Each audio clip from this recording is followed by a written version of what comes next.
Right, preliminary wash job.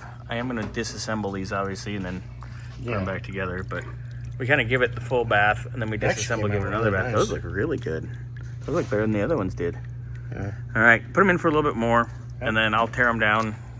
Also got the rest of the little small stuff for the car. Nice. I gotta go grab the other valve cover. Yeah, we were giving the valve covers baths a while ago. That's why they're kind of cleanish, but we gotta keep doing it.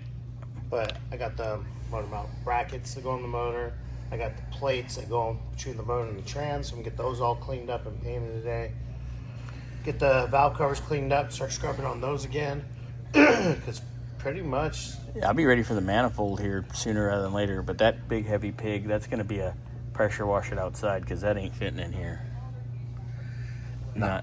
I ain't bothering with that shit. But no. Trying to get everything ready to kind of hopefully close up the motor here soon. Get it close anyway. Yeah. So looking good. We're getting there. Nice to get the motor and trans together and in the car here hopefully soon. I think the plan's going to be, and I actually was talking to Ken with the Wagyu. I said, I want to get the T-Bird motor done. I want to get the rest of the Wagyu stuff done. And then maybe we just have a week where we slam both. We have everything set up and go boom, boom, done. Both of them are in, and then we can work on wiring or AC. Bada boom, bada bing. I don't hate that idea. No, that's a good idea. Sometimes you're smart. Shut up. We gotta fix this. It's a little bent. You can go bang, like bang, bang, like bang, bang, like bang, bang, like bang, bang. No, it's south. Okay.